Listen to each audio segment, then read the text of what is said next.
Давай, мочи!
Good grammar and spelling are important. But if you want to write essays that inspire... Hey everybody, One Peg here, and we did it! We did it. We got max rep fence. So what I'm going to do in this video is I'm going to do a soup to nuts, A to Z, definitive guide, all of the information on everything that has to do with scav rep. How the karma system works, what the hell is up with fence, what do you get, what don't you get, and then what I did to get there. As far as I am aware, as of this video, I am the only person in the game, in the world, that has max rep fence and can see, like, you know, the vendor tab and all that other stuff. For a long time, the higher that number, the more beneficial fence and certain other mechanics in the game are for you. If that number is lower, below 0, or going even further negative down to -7, the benefits, perks, whatever, get worse and worse and worse over time. The most immediate thing that you will notice as your rep improves or degrades is that the timer for your scav cooldown will either decrease or increase based on that rep. The most immediate benefit that you will notice is that the scav timer is reduced as your rep improves. At +6, where I am now at max rep, that timer is reduced by 50%. So with a base timer of 20 minutes, that means that my scav cooldown is 10. If you were to combine this with Intel Centers 1 and 3, this would give you an additional cooldown reduction of about 35%. So combined, that means that you have 17 minutes. 85% of the cooldown is now reduced, which means that your scav cooldown is then 3 minutes. It could end up being a huge benefit to people regardless of how much time they have available to play the game. If you're able to run a scav every 3 minutes, that more or less ends up negating the need for anybody to have to run a pistol or a hatch ever again. Now, if you're a bad boy scav and you get all the way down to -7 somehow, I don't even know how that's possible, but if you do, your penalty ends up being somewhere around like 600% in terms of an increase in cooldown. That means that the 20-minute base timer now becomes some like 1.5 hours. Now, of course, you can go get Intel Centers 1 and 3 and reduce that timer by 35%, but it's only 35% of base, which means that your timer goes from being an hour and a half to like 7 minutes less than that. It really isn't going to be much of anything. Second, your scav loadout is better at high rep. Now, this one is a little confusing, but I can tell you that my overall scav loadout has vastly improved from what I would have gotten otherwise at neutral standing. I almost always have a tier 4 chest armor or rig, extra mags, some type of a rifle or assault rifle, usually with an optic on it, some meds, a backpack, and some type of a face covering. Have not gotten a pistol in a very, very long time. In terms of face coverings, I almost always now end up getting like a smoke balaclava, almost always. And for backpacks, the most common thing I'm seeing is like a scav backpack in size. So a scav backpack, a day bag, or a Birkin, something like that. At lower, very negative reputation, your loadouts are kind of trash. Next is that the scav case cooldown is affected. So at maximum rep, the cooldown on your scav case is 50% better. That means that something like Moonshine, which has a base cooldown of 4 hours and 40 minutes, is now 2 hours and 20 minutes. The Intel base cooldown at 5 hours and 20 minutes means that we're now at 2 hours and 40 minutes. And then the 85K case has a base of 2 hours and 15 minutes. So now we're moving down to somewhere around an hour for an 85K case. That means that just around every raid to every other raid, you'd be able to continuously run your 85K case. That is humongous. Crash. Next is that the scav case cooldown is affected. So at maximum rep, the cooldown on your scav case is 50% better.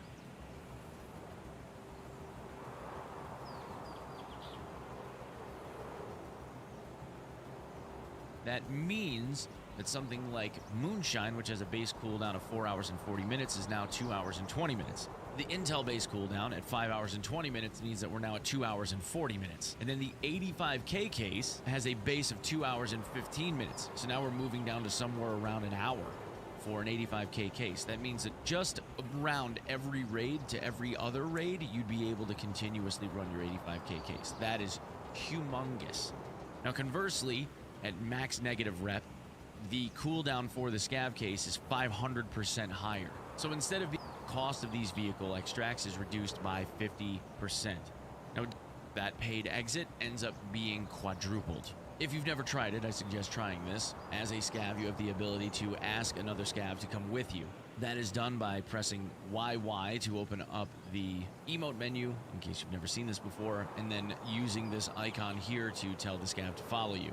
You can also, consequently, set it in the menus by right-clicking it and setting it to one of the F keys, and then you just have to hit the hotkey from that point on out. And when you ask a scav like this to come and follow you, they have a chance to say no.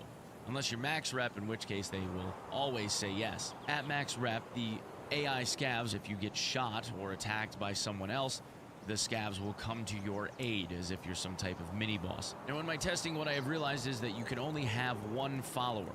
If you try to ask additional scavs to come and follow you, they will refuse. You can also try to issue commands telling a scav to stay in a particular place, but right now, I can't get that mechanic to work. If I tell them to stop, they refuse me, which means that you're always kind of locked into having this one follower unless they get killed. Now, this still marks the scav as a follower, even if you tell them to stop. So you can't park a scav somewhere and go get another one to bring back like you're setting up some kind of big old ambush. Believe me, I tried, and I really would like this to be allowed in the game. Please, Nikita, please, let me play chess. It would be awesome. At low or negative rep, not only will scavs not follow you, not only will they outright refuse you, but if you manage somehow to get to -7, you will become kill on sight. They will treat you like they just treat any other PMC on the map, and they will shoot at you the moment that they see you. At maximum rep, you also have the ability to walk right up to any scav boss that you damn well want to and take all of these really nice glamour photographs like I did with Tagilla yesterday. There are also pricing modifiers on Fence. At max rep, they have a 15% discount. The prices are 85% of what they normally would be on him, and he will also pay you slightly better for the items that you sell to him. The big benefit to this really only comes in the sense of having scav weapons that you're unable to sell to vendors after you strip them of their parts for the, I guess, min-maxing of the money. Fence paying slightly more for scav guns is kind of nice, but the rest of the stuff, you're really not getting that much of a deal on. You're not getting really a deal at all, unless you're trying to buy items that you otherwise wouldn't have access to in the game, but I'll get to that in a minute. The other vendors still sell for less and pay more for the items that they will sell or buy to and from you. Rep also controls how many extracts you have available to you when you play a scav, especially on maps that have a larger number of scav extracts.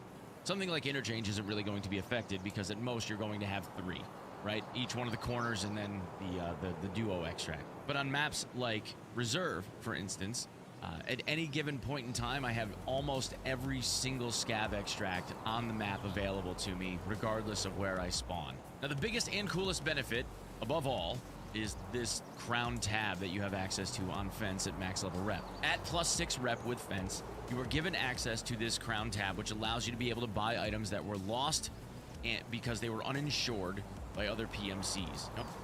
No medical exams on policies under...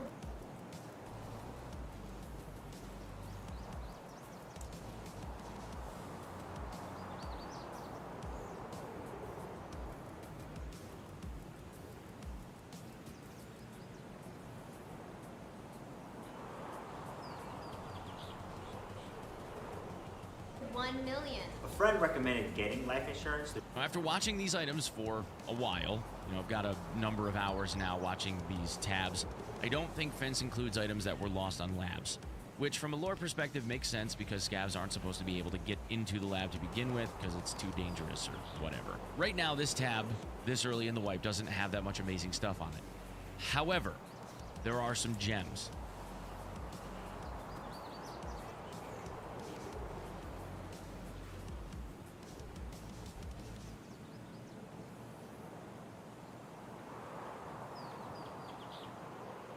I've been able to pick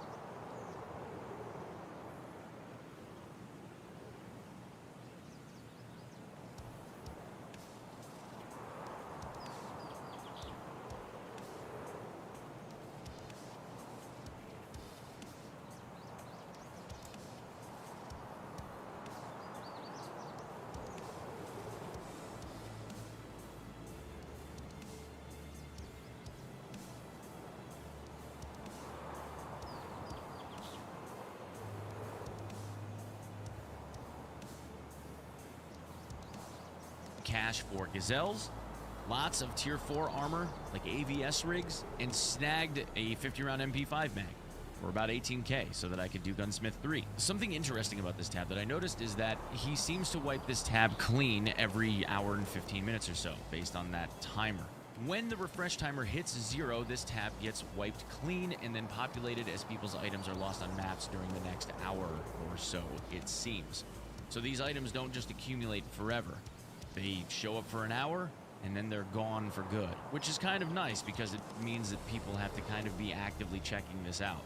I do worry about people getting to max rep and then getting an account that it just ends up botting like all of the good stuff, but you know, we'll cross that bridge if we need to when we come to it, right? Now, most of the weapons that end up on this tab are recycled scav weapons that a PMC brought in and probably didn't bother insuring because the durability was so bad that it was a throwaway and didn't matter. But there are some gems.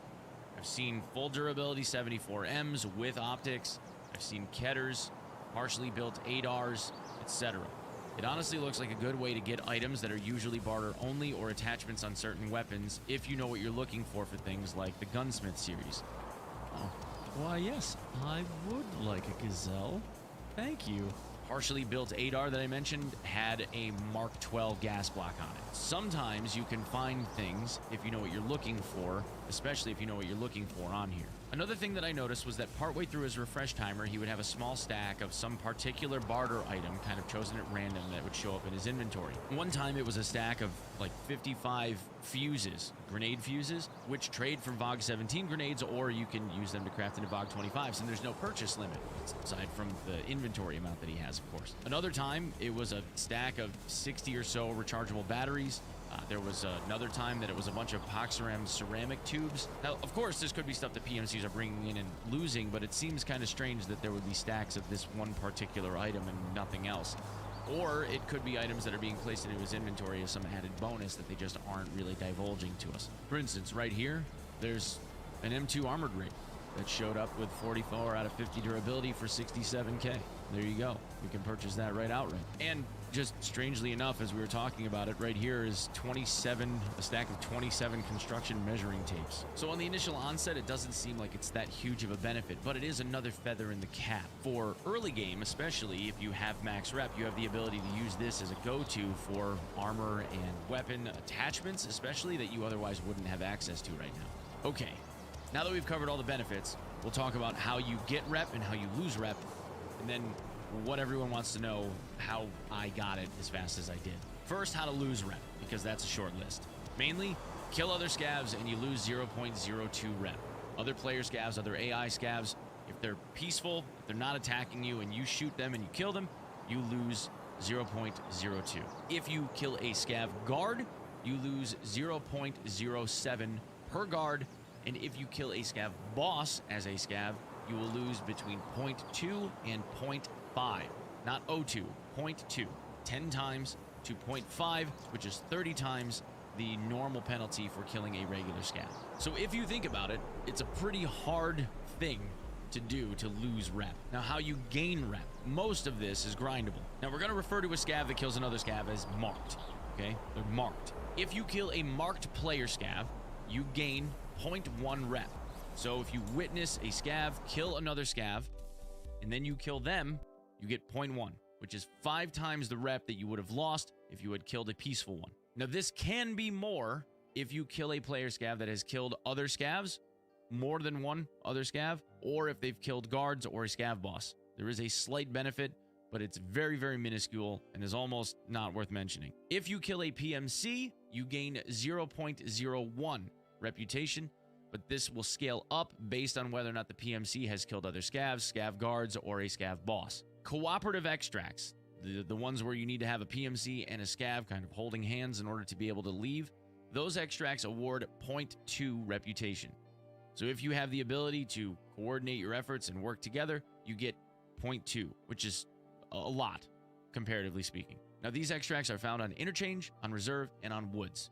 So you have the ability to do it on any one of the three, but of course then you have to either be a PMC and lie and wait, or pray for a scav to come by and kind of emote and hope that they go with you, or you have to get incredibly lucky as a player scav and hope that there's a PMC that's going to go with you someplace. Okay, now for the 0 rep stuff. No gain, no loss. If you kill a raider on Reserve, as a player scav, you will not lose any rep, but you will not gain rep either. It is considered a neutral thing. If you are shot by another player scav, you can then retaliate. If you kill them, you will not lose rep. However, this is also now true for the player scav that initially shot you, and I'll explain. If scav A shoots scav B and only wounds him, doesn't kill him, to where scav B now can retaliate. If scav B returns fire and wounds scav A in return, now they are both flagged for each other. From this point on, it doesn't matter who kills who.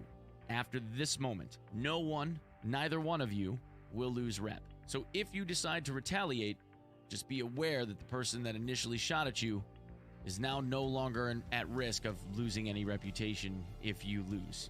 Now, this last one is big and is semi-grindable, but I'll explain. Guarding scav bosses and their guards. The moment that someone decides that they're going to shoot at a guard, the guards will mark them as hostile. So that means that it's open season. So if a player scav shoots at a guard, shoots at a boss, and then you kill that player scav, you now gain rep as a result. So the vehicle extracts, the V-exit extracts, where you pay a car to take you off of the raid. These vary in price and are found on customs near dorms, the woods expansion on the bridge by the village, and at interchange by the power station. Each one of these cars gives rep independent of the others. Let me say that again. Each one of the vehicle extracts on each map are independent from one another. They have their own reputation. This is important because it seems to be an issue where people get confused. So you can take these extracts as a PMC as many times as you like, but the rep reward for each one of these extracts will decrease over time.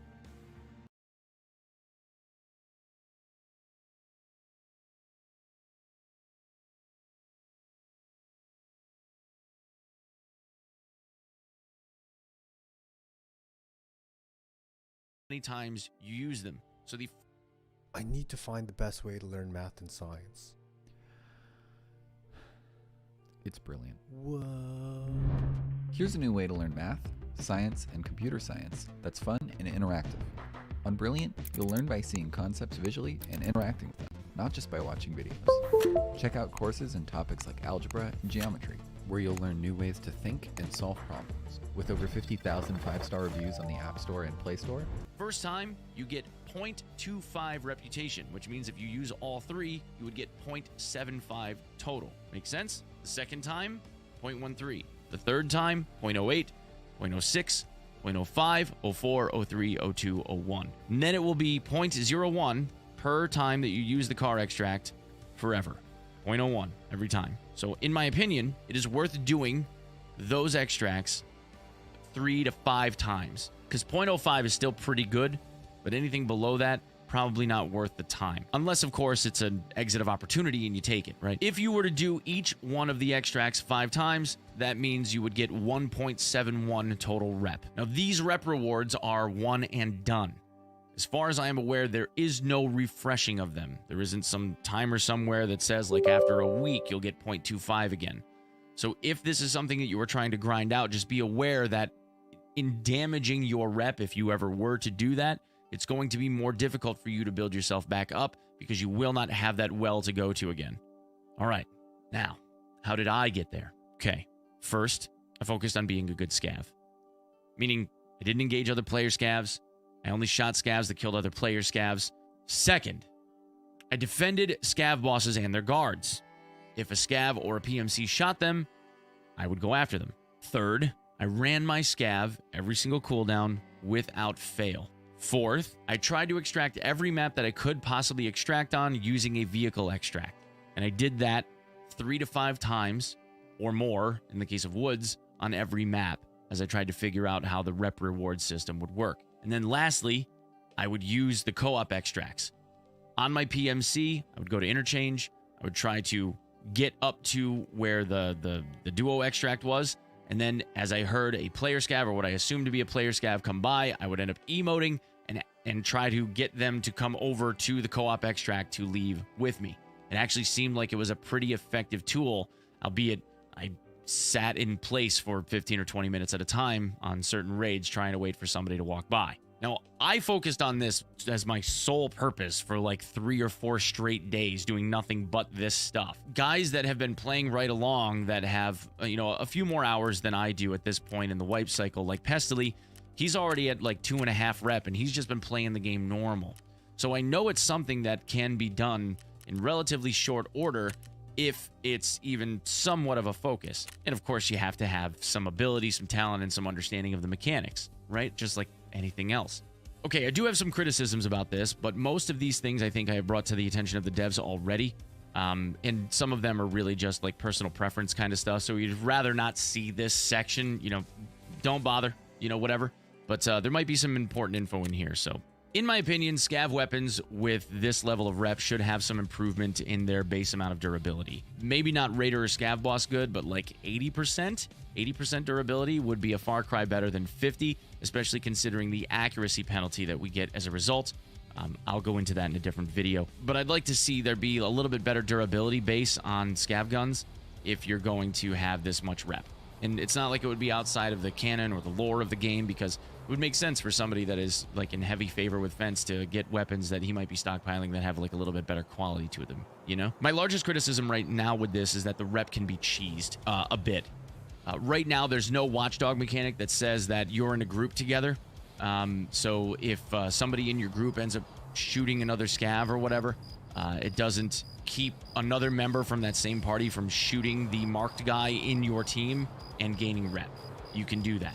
I'm confident that they'll fix that mechanic, but there is also nothing that's going to keep people from being able to simultaneously queue like they have been doing for years on PMC tasks in order to be able to cheese things like Shooter Born in Heaven and other stuff. Overall, in my opinion, the max rep scav loadouts feel a little lackluster in comparison to others. I don't really notice that big of a difference between, let's say, like a 3.0 rep scav loadout and a 6.0 rep scav loadout. I do absolutely notice a difference for scavs compared to like neutral rep. Consistently, the scav kits are significantly better than where it was when I first started the rep grind, but it's not so much better where I'm like, wow, yeah, like the loadouts were worth it. The overall difference, though, from neutral to max rep scav loadout, it feels a little